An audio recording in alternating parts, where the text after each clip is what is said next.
नमस्कार दोस्तों, स्वागत है आप सभी का आपके अपनी YouTube चैनल VVDR ग्रुप में। तो डिस्कस करेंगे कि पिछले हफ्ते मैंने आपको क्या बोला था और क्या देखने को मिला। इस हफ्ते फ्राइडे को मैंने बताया था कि क्या मार्केट का मूड और माहौल रहेगा इस हफ्ते और क्या अगले हफ्ते होने वाला है, और साथ में डिस्कस करूँगा आपके साथ में 5 बड़े स्टॉक्स जो कि आपको दे सकते हैं बड़ा मुनाफा आने वाले टाइम में। तो दोस्तों शुरू करते हैं वीडियो को। और हर फ्राइडे को मैं जो वीडियो भेजता हूँ उसको आप बड़े ध्यान से पूरा वीडियो देखिएगा बिना स्किप किए हुए, तभी आपको पूरा कॉन्सेप्ट समझ में आएगा। और हर फ्राइडे को मैं पहले ही बता देता हूँ कि मार्केट का क्या रुख रहेगा, क्या मार्केट की चाल रहेगी। तो पिछले हफ्ते मैंने आपको बता दिया था कि 24,500 का अगर लेवल टूटता है तो सीधा आपको मार्केट 24,000 के आसपास जाता हुआ दिखाई देगा। और उसका मैंने सॉलिड रीज़न बताया था फॉरेक्स का घटना, और क्योंकि फॉरेक्स में बहुत बड़ी गिरावट हुई थी दोस्तों। 10.75 बिलियन डॉलर की गिरावट हुई थी, बहुत बड़ी गिरावट थी। FII पहले से ही बिकवाली कर रहे थे और एक बहाना मिल गया बड़ी बिकवाली करने का। चाइना का मार्केट सस्ता था, मैंने ये भी आपको बताया था कि चाइना का मार्केट सस्ता है, इसी वजह से FII यहाँ से बिकवाली करके चाइना में एंट्री कर रहे हैं। और उसको छोड़िए, सबसे बड़ी बात थी फॉरेक्स रिज़र्व। फॉरेक्स रिज़र्व जब जब घटते हैं मार्केट गिरती है, और फॉरेक्स रिज़र्व जिस कंट्री के बढ़ते हैं मार्केट वहाँ की ऊपर जाती है। तो आपने देखा होगा कि पिछले 3 हफ्ते पहले लगातार 7 और 8 हफ्ते तक हमारा फॉरेक्स रिज़र्व बढ़ रहा था और बड़ी तेज़ी से बढ़ा था, और हमारा शेयर मार्केट भी डेली एक नया हाई लगा रहा था। और जिस हिसाब से जिस तेज़ी से फॉरेक्स रिज़र्व बढ़े थे उसी तेज़ी से हमारा इंडेक्स बढ़ रहा था। हालांकि शेयर्स में कोई बड़ी तेज़ी देखने को नहीं मिल रही थी, पोर्टफोलियो लगातार घट रहा था। ये आपने अपने पोर्टफोलियो में भी देखा होगा। लेकिन अब क्या है, अब चौतरफा बिकवाली हो रही है, शेयर में भी गिरावट हो रही है और इंडेक्स में भी गिरावट हो रही है। तो इंडेक्स में तो गिरावट हुई है, लेकिन शेयरों में बहुत बड़ी गिरावट हो चुकी है। पोर्टफोलियो में लगभग 30-40% का आपको गिरावट देखने को मिल रही होगी अपने सभी के में। आप देख सकते हैं, चेक कर सकते हैं, मेरे पोर्टफोलियो में भी हुई है, सबके में हुई है। तो अब क्या कर सकते हैं? क्या हमको बेच के निकल जाना चाहिए? तो दोस्तों तब नहीं बेचा तो अब भी मेरे ख्याल से नहीं बेचना चाहिए। और ये तो एक मार्केट है, मार्केट में सारा खेल FII DII का होता है।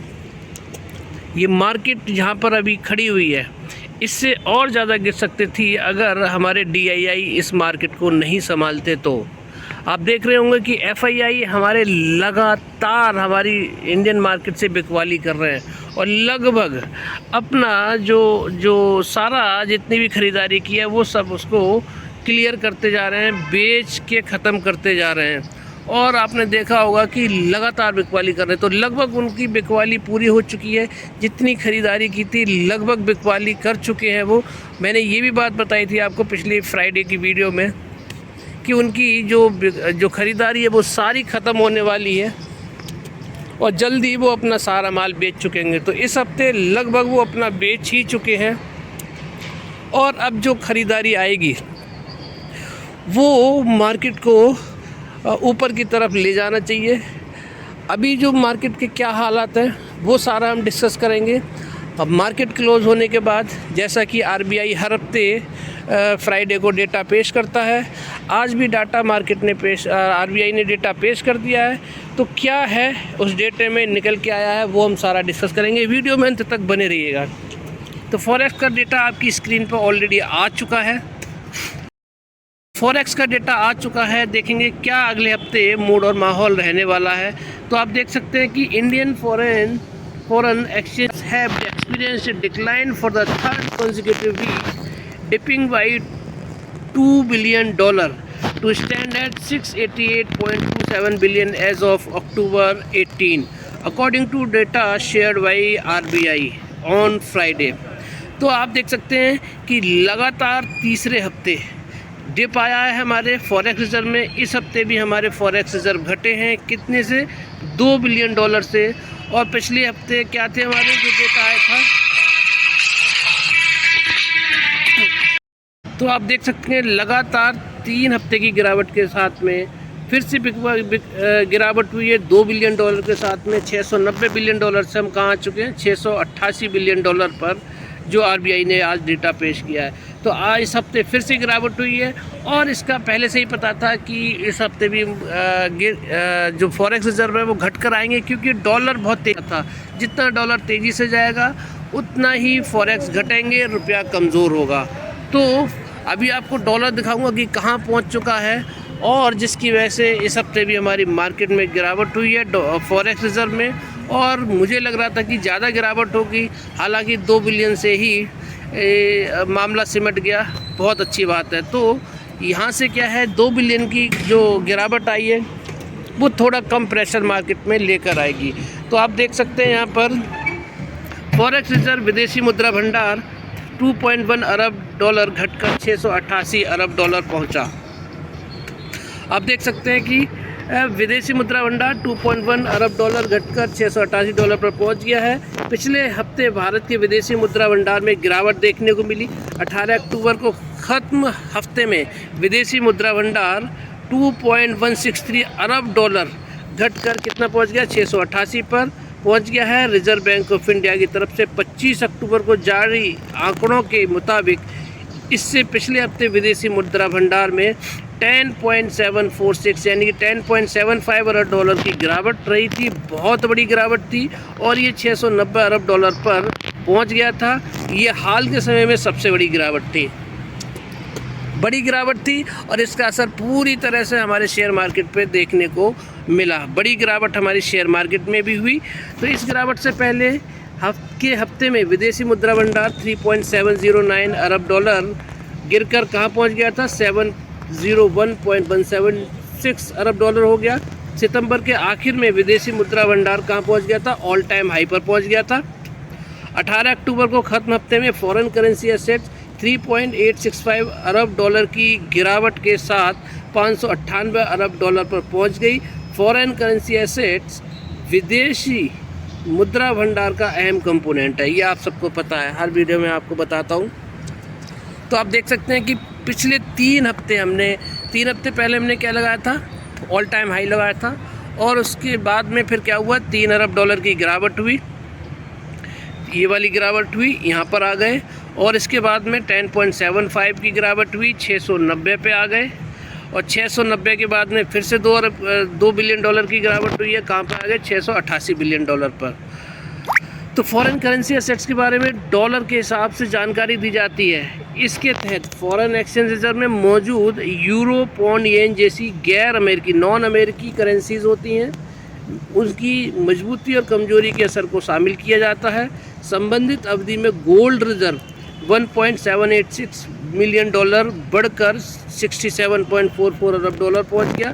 इसके अलावा स्पेशल ड्राइंग राइट्स $68 मिलियन घटकर $18.27 अरब पर पहुंच गया है। रिजर्व बैंक के आंकड़ों के मुताबिक IMF के साथ भारत का रिजर्व $16 मिलियन की गिरावट 4.316 अरब पर हो गया। IMF में भी पोजीशन कम हुई है। भारतीय शेयर बाज़ार में बिकवाली की वजह से करेंसी मार्केट में डॉलर के मुकाबले रुपए कहाँ पहुँच गया, $84.08। इसकी वजह से क्या हुआ है दोस्तों कि हमारे फॉरेक्स रिजर्व इस बार भी घटे हैं, क्योंकि पूरे हफ्ते में कहाँ क्लोजिंग दी, $84 पर डॉलर ने क्लोजिंग दी है। और अक्टूबर महीने में विदेशी पोर्टफोलियो निवेशकों ने 1 लाख करोड़ रुपए से ज़्यादा के शेयर बेचकर अपने पैसे निकाले हैं। आप समझ रहे हैं कि FII ने बिकवाली करी है। अक्टूबर महीने में कितना, 1 लाख करोड़ रुपया पैसा निकाल लिया साहब। इसकी वजह से गिरावट हुई है, जिसके चलते शेयर बाज़ार में गिरावट देखी जा रही है। इसका असर विदेशी मुद्रा भंडार पर भी पड़ा है। यही रीज़न है। अगर फॉरेक्स रिजर्व बढ़ेंगे तो FII ख़रीदारी करेंगे और घटेंगे तो FII बिकवाली करेंगे। और एक ही रीज़न देखिए कि डॉलर इंडेक्स कहाँ पहुँच गया है। देखिए 104 पर पहुँच गया। मैंने आपको बताया था अगर 104 की तरफ डॉलर इंडेक्स बढ़ता है तो मार्केट में पेन आएगा, बॉन्ड मार्केट में तेज़ी आएगी तो मार्केट में पेन आएगा। और 103 की तरफ बढ़ता है तो मार्केट में रिकवरी आएगी। लेकिन 103 की तरफ नहीं बढ़ा, डॉलर इंडेक्स बढ़ा। कहाँ से बढ़ा? $100 से। $100 से कहाँ पहुँच गया दोस्तों? ये देखिए कहाँ पर पहुँच गया, $104। ये रीज़न था कि डॉलर इंडेक्स भी बढ़ा और डॉलर भी बढ़ा और हमारा रुपया कमज़ोर हुआ। रुपया कमज़ोर हुआ तो हमें क्या है, बाहर से इंपोर्ट एक्सपोर्ट करने में क्या है, ज़्यादा कीमत चुकानी पड़ी, जिसकी वजह से फॉरेक्स हमारे घटते हुए नज़र आए। अब बात कर लेते हैं FII DII की। आज फ्राइडे के दिन क्या रहा? FII DII को देखेंगे तो DII ने आज 4159 करोड़ की ख़रीदारी की है। वहीं पे 3036 करोड़ की बिकवाली करी है। जैसा वो बिकवाली करते आ रहे हैं FII, वो बिकवाली करके गए और DII जैसा ख़रीदारी करते हुए जा रहे थे, ख़रीदारी करके गए। तो दोनों का अगर हम नेट निकाल दें तो आज थोड़ा पॉजिटिव देखने को मिल रहा है कि कितना हो गया, 1123 करोड़ 1123 करोड़ की नेट बाइंग निकल के आई है आज फ्राइडे के दिन, जिसकी वजह से मार्केट ने रिकवरी करी। पहले DII ने FII को बिकवाली करने दिया और उसके बाद में DII लास्ट में ख़रीदारी करके गए। जब 3000 करोड़ की बिकवाली हुई तो मार्केट 24,000 के पास पहुंच गया और उसके बाद में जो रिकवरी आई वो क्या हुआ, DII ने ख़रीदारी करी, जिसकी वजह से मार्केट 41,000 के 79 या 84 अभी डिस्कस करेंगे, वहाँ से रिकवरी करके ऊपर के लेवल पे बंद हुआ। अभी डिस्कस करेंगे सारा। तो यहाँ से थोड़ा सा पॉजिटिव हमें देखने को मिल रहा है मंडे के दिन के लिए। लेकिन बाकी चीज़ें अगर आप देखेंगे तो हमें सारी नेगेटिव दिखाई दे रही हैं। तो आप देख सकते हैं कि 24,180 पे क्लोजिंग दी है। और मैं बोल रहा था कि DII जो ख़रीदारी करके है वो कहाँ से उठा के ले गए मार्केट को, 24,073 से। और हाई कितना लगा, 24,440 का। प्रीवियस क्लोज कितना था, 24,339, 399 का। और ओपन हुआ था कहाँ, 418। मात्र 19 पॉइंट की क्या हुई इसमें, गैप अप से ओपन हुआ, हल्का सा ऊपर गया। उसके बाद में मार्केट में बिकवाली ही बिकवाली देखने को मिली। FII 3000 करोड़ की बिकवाली करके गए, जिसकी वजह से मार्केट कहाँ आ गया, 41,000 के आसपास आ गया, 24,073 के पास आया। और इसके बाद में DII ने ख़रीदारी करी, मार्केट ने रिकवरी की। 24,073 से कहाँ पर बंद हुए हम लोग, 180 पर, 100 पॉइंट लगभग ऊपर बंद हुए हैं। तो अब ये था आज का माहौल। अब अगले हफ्ते क्या रहने वाला है? अगले हफ्ते FII DII का डेटा पॉजिटिव है, लेकिन बाकी फैक्टर्स क्या कह रहे हैं आपको? बाकी फैक्टर्स मैंने बता दिए। कौन सा? डॉलर इंडेक्स नेगेटिव है और फॉरेक्स रिजर्व भी नेगेटिव है हमारे लिए। अब ये देख सकते हैं कि 24,180 पे इंडेक्स बंद हुआ है, डाउ जोन्स में गिरावट है, लेकिन नेस्डैक में तेज़ी है। तो यहाँ से हमारा क्या है, नल एंड वॉइड हो रहा है। तो यहाँ से लेकिन अभी में कोई पॉजिटिव संकेत नहीं मिल रहा है, सिर्फ और सिर्फ FII DII के अलावा। बाकी फैक्टर्स को देख लेते हैं। गिफ्ट निफ्टी क्या बोल रहा है फ्यूचर्स में, 24,155 यानी कि 24,180 पे इंडेक्स ने क्लोजिंग दी और 24,155 पे। तो इसके हिसाब से अगर इन्हीं लेवल्स पे खुलता है तो हम लोग मंडे को गैप डाउन होंगे। और गैप डाउन होने के बाद में हम लगभग कहाँ पहुँच जाएंगे, लगभग 24,150 से 24,125 के आसपास हम लोग कभी पहुँचेंगे। तो मतलब 24,000 का लेवल टच कर सकता है मार्केट। तो यहाँ से देखिए क्या है, अभी कोई पॉजिटिव न्यूज़ हमें देखने को नहीं मिल रही है। वहीं पे गोल्ड को देखेंगे तो तेज़ी है, गोल्ड तेज़ी बना रहा है, सिल्वर में भी तेज़ी है, मेटल में भी तेज़ी है और क्रूड ऑयल में भी तेज़ी है। तो ये नेगेटिव है। यहाँ से देखिए ब्रेंट ऑयल में भी क्या है, नेगेटिव है, तेज़ी है, नेगेटिव सेंटीमेंट है। नेचुरल गैस से भी नेगेटिव सेंटीमेंट मिल रहा है। वहीं पे अब डॉलर की बात करते हैं तो डॉलर में देखिए लगातार तेज़ी है दोस्तों, पिछले हफ्ते से भी ऊपर पहुंच गया है, तो यानी कि रुपया कमज़ोर हो रहा है, तो यहाँ से भी नेगेटिव सेंटीमेंट है।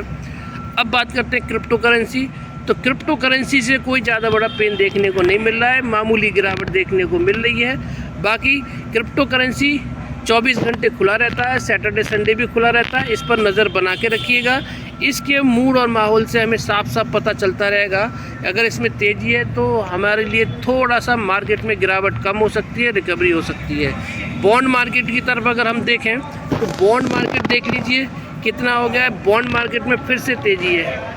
अमेरिकी बॉन्ड मार्केट को देख लीजिए, इंडियन बॉन्ड मार्केट को देख लीजिए, तो यहाँ से भी नेगेटिव है, तो हमारे लिए सेंटिमेंट अभी भी सारे के सारे नेगेटिव है। तो मंडे के दिन मार्केट नेगेटिव ही ट्रेड कर सकता है, ऊपर अगर जाएगा तो ऊपर के बाद बिकवाली आ जाएगी। 24,000 का लेवल ज़रूर टच करना चाहिए, और 24,000 का लेवल अगर ब्रेक हो गया तो 23,850 23,900 के करीब जा सकता है। उसके बाद वहाँ से ख़रीदारी आ सकती है, लेकिन बशर्ते कि इज़राइल और ईरान का जो मुद्दा है वो अभी भी ठंडा नहीं हुआ है। ध्यान रखिएगा दोस्तों, यही एक मुद्दा है जो मार्केट में नेगेटिविटी फैला रहा है।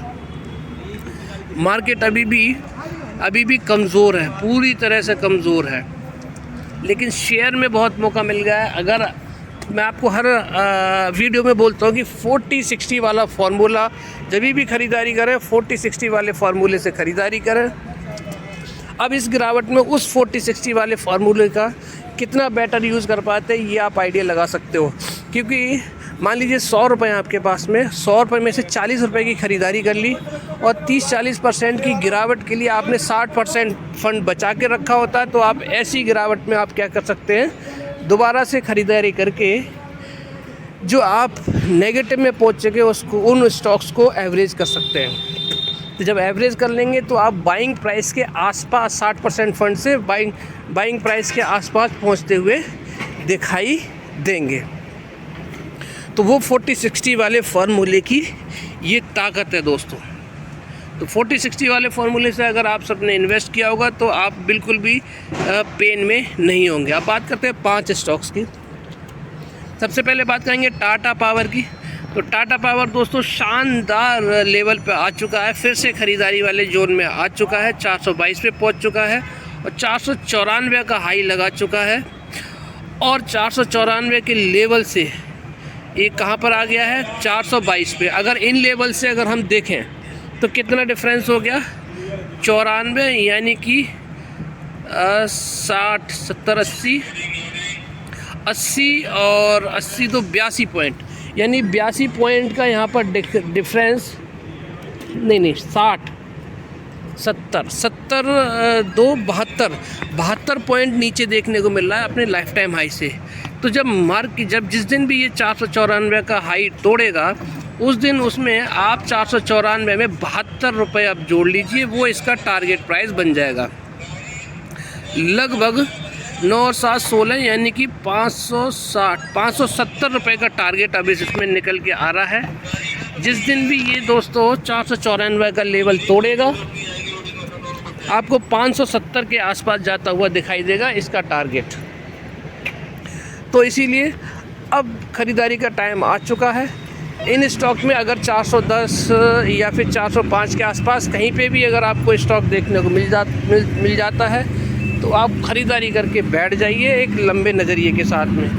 कभी भी आप लॉस में आपको नहीं देखेंगे और एक बड़े रिटर्न की तरफ आप जाते हुए दिखाई देंगे। तो आप देखिए उन्हीं लेवल पे जो पुरानी वाली मैंने ट्रेंड लाइन खींच रखी है, उन्हीं लेवल्स के आसपास जाता हुआ दिखाई दे रहा है। आप देख सकते हैं 415 का मेरा जो लो है, लाइन है जो शुरू से ही है मेरी काफ़ी टाइम से, वहीं पे लगभग जाता हुआ दिखाई दे रहा है स्टॉक ये। तो 410, 412, 415 पे जहाँ पे भी दिखाई दे आप ख़रीदारी करके बैठ जाइए एक लंबे नज़रिए के साथ में, बड़े रिटर्न आपको स्टॉक में देखने को मिलेंगे। अब बात करते हैं अगले स्टॉक की, मिश्र धातु निगम लिमिटेड की। मिश्र धातु निगम लिमिटेड में देखिए बहुत अच्छा फॉल आ चुका है और 40-60 वाला फार्मूला यहाँ पर काम आता हुआ दिखाई देगा। बड़े रिटर्न आपको इस स्टॉक में देखने को मिलेंगे। चुका है, पूरी तरह से ख़रीदारी जोन में आ चुका है और मिश्र धातु 318 पे आ ही चुका है। तो अब इसमें अगला लेवल क्या बन सकता है वो हम देख सकते हैं। यहाँ पर अगले लेवल भी मैंने आपके साथ में ड्रॉ कर दिया है। तो 305 के आसपास अब इसकी जाने की उम्मीद बन रही है। तो 305 के आसपास जब भी दिखाई दे आप ख़रीदारी करके बैठ जाइए। एक लंबे नज़रिए के साथ में आपको बड़े रिटर्न इसमें देखने को मिलेंगे। तो स्टॉक 305 के आसपास जाते ही आपको बड़े रिटर्न ये स्टॉक देता हुआ नज़र आएगा। तो स्टॉक बहुत शानदार है दोस्तों। अभी ऐसा नहीं है कि कोई भी स्टॉक ख़राब है आपके पोर्टफोलियो में, ये सोचकर बिल्कुल मत सोचिएगा, बिल्कुल मत चलिएगा, क्योंकि चौतरफा गिरावट हो रही है। सभी स्टॉक अच्छे बुरे सभी स्टॉक में गिरावट हो रही है। रिलायंस को देख लीजिए कहाँ से कहाँ आ चुका है। तो इसीलिए सभी स्टॉक्स में गिरावट है, सभी स्टॉक्स गिर रहे हैं, सिर्फ आपके पोर्टफोलियो में गिरावट नहीं है।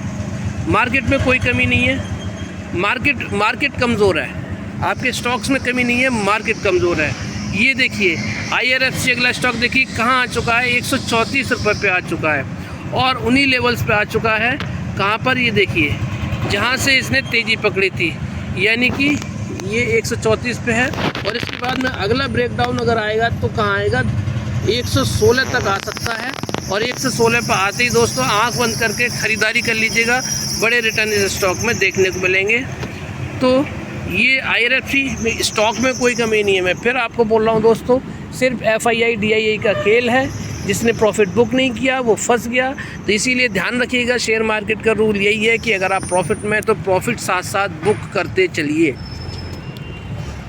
जिसने प्रॉफिट बुक किया होगा उसके पास फंड होगा, और फंड होगा तो आज वो ख़रीदारी करके फिर से बैठ गया होगा। तो इसीलिए 134 पे आ चुका है, 116 पे आए तो आँख बंद करके ख़रीदारी कर लीजिएगा बड़े रिटर्न के लिए आगे आने वाले टाइम में। अब देखिए बात करते हैं RBL बैंक की। RBL बैंक में भी बड़ी गिरावट हो चुकी है, आप देख सकते हैं 300 रुपये का वीक 52 हाई है और 158 का लो आज ही लगा है। इसमें आप देख सकते हैं यहाँ पर 158 का लो लग चुका है, ये देखिए, और 166 का हाई लगने के बाद में अब ये कहाँ तक जा सकता है और स्टॉक, इसके लिए भी मैंने लाइन ड्रॉ कर रखी है। 145 तक ही जा सकता है अगर इसमें और गिरावट होती है। 145 पे आप ख़रीदारी करके बैठ सकते हैं। और 145 के बाद में भी गिरावट होती है, अगर फर्दर गिरावट होती है मार्केट में तो आपका ये वाला लेवल है दोस्तों, ये वाला लेवल कहाँ पड़ेगा आपका 130 या 32 के आसपास जाते हुए दिखाई देगा। वहाँ पे भी आप एवरेज करके जा सकते हैं। तो स्टॉक में कोई कमी नहीं है। मैं फिर आपको बोल रहा हूँ कि पूरा मार्केट गिर रहा है दोस्तों और सिर्फ आपके स्टॉक नहीं गिर रहे हैं। तो इसीलिए अभी ये जो टाइम है एक्यूमुलेट करने का टाइम है, एक्यूमुलेट करके बैठते रहिए लंबे नज़रिए के साथ में, बड़े रिटर्न आपको देखने को मिलेंगे। अब बात करते हैं आखिरी और 5वें स्टॉक की, स्पेशलिटी रेस्टोरेंट की। 155.87 पर आज क्लोजिंग दी है, लगभग 3.3% की गिरावट के साथ में। प्रीवियस क्लोज 160 का था, 155 का लो लगाया है, 161 का हाई लगाया है और लो के आसपास ही इसने आज क्लोजिंग दी है। और लाइफ टाइम हाई कितना है, वीक 52 लाइफ टाइम हाई 287 रुपये का है। तो गोल्डन अपॉर्चुनिटी है दोस्तों, हर स्टॉक में ख़रीदारी का टाइम आ चुका है। और अगर आपको कहीं पे भी स्टॉक कहीं पे भी आपको 145 150 के आसपास में मिल जाए, देखिए 149 की लाइन 150 के आसपास मैंने आपको पहले ही ड्रॉ करके रखी हुई है, यहाँ पर मिले आप फिर से ख़रीदारी करके इस स्टॉक में जा सकते हैं। स्टॉक बहुत शानदार है दोस्तों, जिस दिन भी तेज़ी आएगी बहुत तेज़ी से ये स्टॉक रिकवर करते हुए नज़र आएंगे। तो ये थे मेरे 5 स्टॉक, शानदार स्टॉक, बड़े रिटर्न आपको देखने को मिलेंगे। फंड अब शेयर्स को एक्यूमुलेट करना शुरू कर दीजिए, क्योंकि गिरावट ऑलरेडी बड़ी हो चुकी है और गिरावट होती है तो ज़्यादा में ज़्यादा कितना गिरावट हो जाएगी दोस्तों, 24,000 पे आ चुके हैं। 1-2 हज़ार पॉइंट की गिरावट और हो सकती है, बस इसके बाद में मार्केट को रिकवरी करनी है, क्योंकि इंडियन मार्केट में कोई भी कमी नहीं है, ध्यान रखिएगा। सब ग्लोबल सेंटिमेंट्स की वजह से, ग्लोबल क्यूज़ की वजह से मार्केट में हमारे गिरावट आई है। FII ने बिकवाली करी है, जिस दिन भी FII खरीदारी शुरू कर देंगे मार्केट में एक बड़ी तेज़ी आपको देखने को मिलेगी। ध्यान रखिएगा 26,000 का लाइफ हाई बन चुका है, 24,000 पे हम आ चुके हैं। 2000 पॉइंट हम गिर चुके हैं, ध्यान रखिएगा। तो अगले हफ्ते भी मार्केट हल्का फुल्का कंसोलिडेशन जोन में रहेगा, क्योंकि फॉरेक्स रिजर्व में ज़्यादा बड़ी गिरावट देखने को नहीं मिली है। जैसे जैसे चीज़ें अच्छी होती जाएंगी मार्केट नीचे के लेवल से ऊपर की तरफ जाता हुआ दिखाई देगा। तो इसीलिए 10.75 बिलियन डॉलर की गिरावट हुई थी फॉरेक्स में पिछले हफ्ते, बड़ी गिरावट थी, इसीलिए बड़ी गिरावट इस हफ्ते देखने को मिली हमें। अब क्या है, 2 बिलियन डॉलर की गिरावट है, कम गिरावट है, और यहाँ से हल्की फुल्की फॉरेक्स में तेज़ी आ गई तो मार्केट फिर रिकवर करता हुआ नज़र आएगा, ध्यान रखिएगा इस चीज़ को। ये था मेरा आज का वीडियो अच्छी लगी है तो लाइक से सब्सक्राइब करना मत भूलिएगा, और ध्यान रखिएगा कि ये वीडियो पूरे हफ्ते के लिए, आपको पूरे हफ्ते काम आएगी वीडियो। धन्यवाद, राधे राधे, जय श्री राम, जय श्री